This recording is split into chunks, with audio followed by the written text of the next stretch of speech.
मुंबई आणि महाराष्ट्रभर अनेकांनी कलिंगड खाणं सोडून दिलंय. लोकांच्या मनामध्ये एक भीती भरलेली आहे आणि हे सगळं कधी घडतंय? ऐन कलिंगडाचा सीझन असताना हे सगळं घडतंय आणि निमित्त ठरलंय ते म्हणजे या घरामध्ये घडलेली एक घटना. 25 एप्रिलच्या रात्री इथल्या डोकाडिया कुटुंबियांनी आधी बिर्याणी खाल्ली, त्यानंतर त्यांनी कलिंगडाचं रात्री 1:30 वाजता सेवन केलं आणि एकाएकी याच घरातल्या 4 जणांचा यानंतर मृत्यू झाला आणि त्यानंतर स्वाभाविक एक भीती कलिंगडाविषयीची निर्माण झाली. पण आत्ता जी नवी माहिती समोर येते त्यानुसार कलिंगड आणि त्याच्या पलीकडच्या थिअरी सांगितल्या जात आहेत. कारण सुरुवातीला या सगळ्यामध्ये विरुद्ध आहार असेल किंवा मग फूड पॉयझनिंग असेल, याच्या पलीकडे आता या सगळ्या प्रकरणातली थिअरी आपल्याला जाताना दिसते. कारण जी नवी माहिती या सगळ्यामध्ये समोर येते ती काहीशी संशय निर्माण करणारी आहे. एकतर यामध्ये जी एक बातमी समोर आली आहे त्यात एका विकासकाचं या सगळ्याशी असलेलं कनेक्शन, ते जुनं प्रकरण, याचा या सगळ्यामध्ये उल्लेख झाला. आणि दुसरा यातला महत्त्वाचा दुवा जो दिसतोय तो म्हणजे सुरुवातीला जे फॉरेन्सिक रिपोर्ट्समधनं काही मुद्दे समोर येत आहेत ते काहीसे संशयास्पद आपल्याला पाहायला मिळत आहेत. आणि त्यामुळे अर्थातच हे डॉट्स जेव्हा आपण जोडतोय तेव्हा ही सगळी गोष्ट कलिंगडातनं झालेलं फूड पॉयझनिंग याच्या पलीकडे जाताना दिसते. बघूयात. तर सगळ्यात आधी त्या दिवशी नेमकं काय काय घडलं याचा सिक्वेन्स आपण बघूयात. तर 25 एप्रिलचा तो दिवस होता जेव्हा ही सगळी घटना घडली. मुंबईच्या पायधुनी परिसरामध्ये हे डोकाडिया कुटुंब राहत होतं आणि तिथे 25 एप्रिलला त्यांच्या घरी रात्री पाहुणे आलेले होते. पाहुण्यांसोबत त्यांनी बिर्याणी खाल्ली, सॉस, दही, ताक आणि त्याच्यासोबत काही तळलेले पदार्थही खाल्ले. त्याच्यानंतर रात्री साधारण 1-1:30 वाजताच्या सुमारास डोकाडिया कुटुंबियांनी कलिंगड खाल्लेलं होतं. त्यानंतर त्यांना त्रास सुरू झाला आणि दुसऱ्या दिवशी जेव्हा त्यांना रुग्णालयामध्ये उपचारासाठी दाखल करण्यात आलं तेव्हा एक एक करून या चौघांचाही मृत्यू झाला. या सगळ्यामध्ये महत्त्वाची गोष्ट ही की रुग्णालयामध्ये दाखल झाल्यानंतर अब्दुल्ला डोकाडिया यांनी स्वतः सांगितलं की त्यांनी रात्री काय काय खाल्लेलं होतं आणि स्वतःही त्यांनी माहिती दिल्यानंतर सगळी संशयाची सुई ही रात्री खाल्लेल्या कलिंगडावरती बळली. आणि आता कलिंगडावरचा किंबहुना त्यामुळे होणाऱ्या फूड पॉयझनिंगवरचा संशय दूर करणाऱ्या 2 बातम्या समोर आलेल्या आहेत. त्यातली पहिली महत्त्वाची बातमी ती म्हणजे फॉरेन्सिकच्या सोर्सनुसार जे काही सुरुवातीचे रिपोर्ट्स हाती आलेले आहेत त्याच्यानुसार या सगळ्या मृतांच्या अवयवांमध्ये त्यांचे अवयव हिरवट झाल्याचं प्राथमिक रिपोर्ट्सनुसार समोर आलं आहे. मृतांचा मेंदू, हृदय आणि आतडी हिरवट पडल्याची माहिती समोर आली आहे. आणि अर्थात ही जी माहिती समोर येते त्यामुळे आपण ज्या काही तज्ज्ञांशी बोललो तर त्यांचं असं या सगळ्यावरती म्हणणं आहे, जर का सुरुवातीची जी माहिती आहे ती खरी पकडली तर अन्नातनं होणाऱ्या साध्या विषबाधेमध्ये मेंदू असेल किंवा मग हृदय असेल, आतडी असतील, यांच्यावरती अशा प्रकारे त्याचा परिणाम होत नाही. आणि त्यामुळे हे जे बदल आता या सुरुवातीच्या रिपोर्ट्सनुसार दिसत आहेत ते बदल जर आपण बघितले तर त्यातनं कदाचित तीव्र एखादा विषप्रयोग झाला आहे का या दृष्टीने आता याचा तपास करावा लागणार आहे.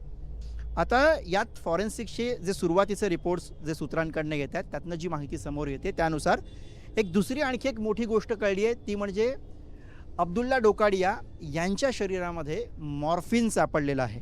आणि त्यामुळे जर का या कुटुंबियांना अशा कुठल्या अंमली पदार्थांची सवय नसेल तर यातनं आणखी एक प्रश्न निर्माण होतो की त्यांना बेशुद्ध करण्यासाठी म्हणून मॉर्फिन दिलं गेलं होतं का, या दृष्टीने सुद्धा आता पोलिसांना या सगळ्या प्रकरणामध्ये तपास करावा लागणार आहे.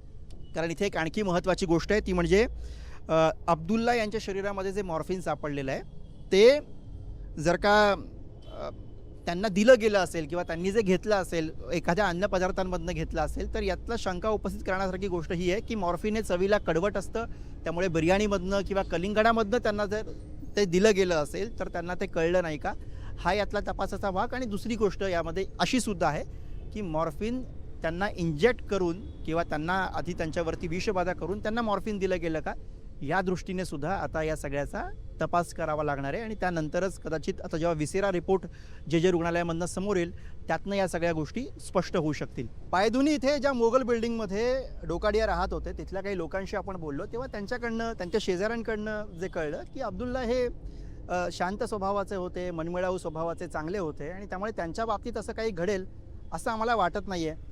त्यामुळे जरा त्यांच्याही मनामध्ये शंका दिसते. आणि या सगळ्यामध्ये जी 30 तारखेला एक नवी बातमी समोर आली, एक इंटरेस्टिंग ट्विस्ट या सगळ्यामध्ये आला, तो असा आहे की एक जुनं प्रकरण समोर आलं डोकाडिया यांच्याशी संबंधित, ज्या प्रकरणामध्ये अब्दुल्ला डोकाडिया हे साक्षीदार होते. आता हे प्रकरण काय आहे तर 2019मध्ये एका महिलेकडनं पैसे घेण्यासाठी म्हणून जोगेश्वरी इथल्या एका बिल्डरनं डोकाडिया यांना त्या महिलेकडे पाठवलेलं होतं आणि नंतर त्या बिल्डरनं त्या महिलेचे पैसे दिले नाहीत. त्यामुळे हे सगळं प्रकरण कोर्टात गेलं आणि त्यानंतर डोकाडिया हे या सगळ्या प्रकरणामध्ये साक्षीदार बनलेले होते आणि 2019चे हे प्रकरण, त्या प्रकरणातली महत्त्वाची सुनावणी ही 2026मध्ये यावर्षी पुढच्या 1-2 महिन्यामध्ये होणार होती, अशा स्वरूपाची माहिती सूत्रांकडनं कळते. आणि त्यामुळे ही सुनावणी होत असताना त्याच्या तोंडावरती अशा पद्धतीनं त्याच कुटुंबातल्या 4 जणांचा मृत्यू होणं ही गोष्ट स्वाभाविकपणे शंका निर्माण करणारी आहे. आणि म्हणून सुद्धा प्रश्न पडतोय की या सगळ्यामागे अपघातानं झालेला हा मृत्यू आहे, घातपात आहे की आणखी काही आहे. ही लिंक समोर आल्यानंतर या दृष्टीने सुद्धा आता कदाचित पोलीस या सगळ्या प्रकरणामध्ये तपास करतायत. या सगळ्या प्रकरणामध्ये आत्तापर्यंत जी माहिती समोर येते, सूत्रांकडनं येत असणारी माहिती असेल किंवा ज्या समोर येणाऱ्या लिंक्स आहेत त्या सगळ्या बघता एक गोष्ट स्पष्ट होते की सुरुवातीला या प्रकरणामध्ये प्रामुख्याने जे बोललं जात होतं की बिर्याणी खाल्ली, त्यावर रात्री कलिंगड खाल्लं आणि विरुद्ध आहाराची थिअरी त्यामुळे इथे कशी लागू होते हे जे सांगितलं जात होतं, फूड पॉयझनिंगबद्दल बोललं जात होतं, त्याच्या पलीकडे आता सगळ्या गोष्टी आपल्याला जाताना हळूहळू पाहायला मिळतात. कारण सुरुवातीचे फॉरेन्सिक रिपोर्टमधनं येणारे काही निष्कर्ष सूत्रांकडनं आपल्या समोर आलेले आहेत. दुसरीकडे जी एक नवी लिंक जुन्या प्रकरणाची या डोकाडिया कुटुंबियांची समोर आलेली आहे, त्या दृष्टीने सुद्धा आता अर्थातच या सगळ्या प्रकरणामध्ये तपास होईल. आणि त्यामुळे कलिंगडाच्या पुढची गोष्ट, कलिंगडाविषयी असलेला संशय याच्या पलीकडे आता ही तपासाची सगळी चक्र फिरणार आहेत. आणि त्यामुळे त्यातनं नेमकं काय होतं, पोलीस तपासातनं नेमकं काय होतं हे आता आपल्याला बघायचं आहे. पण या सगळ्यामध्ये झालंय काय तर कलिंगड विक्रेते, कलिंगड खाणारे, कलिंगड पिकवणारे या सगळ्यांवरती या बातमीचा मोठा इम्पॅक्ट पाहायला मिळतोय. म्हणजे आम्ही आता या दादांशी सुद्धा बोललो, त्यांचंही म्हणणं आहे की 25 वर्ष या ठिकाणी ते कलिंगड विकण्याचं काम करतात, मात्र ही परिस्थिती त्यांनी कधीच अनुभवलेली नव्हती. एखादी बातमी किंवा एखादी घटना कशा पद्धतीने कशावरती परिणाम करू शकते याचं उदाहरण म्हणून सुद्धा या बातमीकडे पाहावं लागेल. या सगळ्या तपासामधनं काय समोर येतं तुमच्यापर्यंत पोहोचवूच, मात्र ही परिस्थितीसुद्धा पोहोचवणं तितकंच गरजेचं होतं. मुंबईतनं बोलभिडूसाठी कॅमेरा पर्सन अमर सकपाळसह मी गुरुप्रसाद.